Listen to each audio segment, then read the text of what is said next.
Hello दोस्तों। तो चलो बिना किसी देरी के हम शुरू करते हैं चैप्टर नंबर 2। लेकिन उससे पहले चैप्टर नंबर 1 का हम रिकेप देख लेते हैं।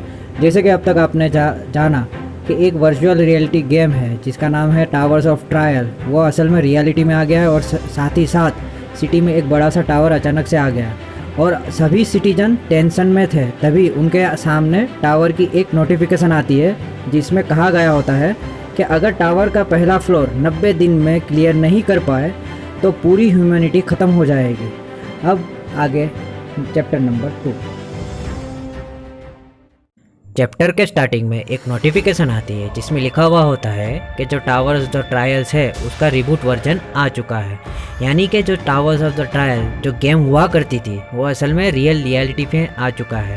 और यही देख के जो हमारा जो एमसी है मेन कैरेक्टर, वो चेयर पर से खड़ा हो जाता है। वो अपने मन में सोचता है कि मुझे अपना दिमाग ठंडा रखना होगा। अगर टावर्स ऑफ द ट्रायल्स सच में रियलिटी में आ चुका है तो मुझे जल्दी करनी होगी।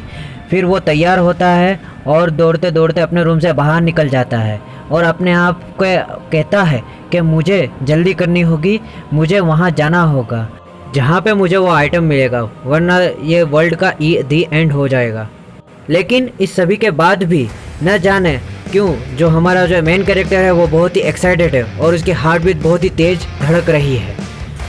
अगला सीन जो है वो है बिल्डिंग के बाहर का, जहाँ पे सभी लोग पैनिक हो रहे हैं और उसमें ये आदमी कह रहा है कि हमें ये सिटी छोड़ के बाहर जाना होगा और सभी के उसकी बात पे सम्मत करते हैं। लेकिन तभी एक जो लड़की है वो अपना मोबाइल दिखा के कहती है कि सिटी के बाहर भी पूरे वर्ल्ड में टावर्स आ चुके हैं, यानी हम पूरे वर्ल्ड में कहीं भी जाए हमें टावर्स मिलेंगे ही।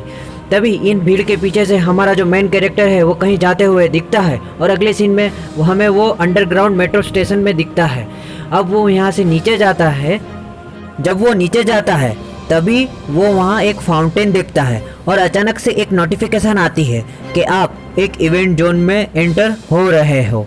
जैसे कि आप जानते हो हमारा जो मेन कैरेक्टर है उसने ये गेम ऑलरेडी क्लियर किया हुआ है और उसे गेम के बहुत सारे राज पता है, जैसे कि ये इवेंट जोन कहाँ से आया है और क्यों, यहाँ पे कौन सा आइटम मिलेगा। यहाँ पे बहुत सारे लोग ऑलरेडी होते हैं और वो एक दूसरे को घूरते रहते हैं कि अरे यार ये इतने सारे बंदे कैसे आ गए। इतने सारे लोग को देखकर हमारा जो मेन कैरेक्टर है वो अपने आप को कहता है कि इन सभी लोगों ने टावर्स ऑफ द ट्रायल्स का जो बिगिनिंग का पार्ट है वो खेला हुआ है, इसीलिए इन लोगों को पता है कि यहाँ पे क्या क्या मिल सकता है। और तभी पीछे से कोई अपना जो मेन कैरेक्टर है उसको बुलाता है, अरे कांग जिन हुंग, या अरे सही समझे, जो कांग जिन हुयुक है वो हमारे मेन कैरेक्टर का नाम है। बहुत दिनों बाद मिले, मुझे भूल तो नहीं गए। यहाँ पे बहुत सारे लोग आए हुए हैं, चलो हम दोनों साथ में मिलकर एक टीम की तरह काम करते हैं। ये जो न्यू कैरेक्टर है उसका नाम ली जोंग सू है और ये भी कांग जिन हुक की तरह एक यूट्यूबर है और साथ ही साथ एक कंपनी का सीईओ भी है जो दूसरे यूट्यूबर्स को कॉन्ट्रैक्ट में फंसाता है और उनको बहुत सारा काम करवाता है, उनका शोषण करता है, एक तरह का फ्रॉड करता है।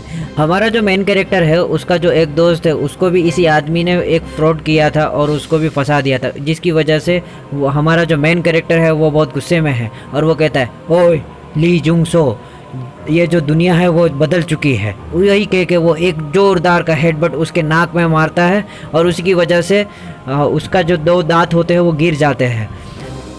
हेडबट मारने के बाद हमारे मेन कैरेक्टर को थोड़ा अच्छा फील होता है। तभी अचानक से पीछे से फाउंटेन में जो पानी होता है उसमें कुछ हलचल होती है और थोड़ी देर ये पानी में हलचल होने के बाद अचानक से एक ट्री आ जाता है उस फाउंटेन के अंदर से। ये देख के सभी आसपास वाले जो लोग होते हैं वो चौंक जाते हैं और कहते हैं कि टावर्स ऑफ द ट्रायल्स सच में रियलिटी में आ गया है। इस ट्री का नाम जो है वो है मैंग्रोव ऑफ द ग्रीड और जिसके ऊपर 4 फ्रूट है और ये जो फ्रूट है वो जो भी कंज्यूम करेगा, यानी जो भी खाएगा, उसकी जो ताकत है यानी स्ट्रेंथ, एजिलिटी, हेल्थ और जो मैजिक स्टेटस है वो सब बढ़ जाते हैं। लेकिन सभी लोग एक दूसरे को देखते हैं और अचानक ही उस फ्रूट को लेने के लिए दौड़ के पेड़ की तरफ जाते हैं, एक दूसरे को धक्का मुक्की करते हैं, फाइट करते हैं। तभी ली जोंग हमारे मेन कैरेक्टर को कहता है कि तुझे मेरे साथ मिलकर फ्रूट ले लेना चाहिए था, अब ये जो फ्रूट है वो हमें नहीं मिल पाएगा। तभी जिन्यू कहता है कि क्या अबे ओए, अगर तुझे कुछ पता नहीं है तो तू चुप बैठ बे, क्योंकि अभी सही टाइम नहीं आया है।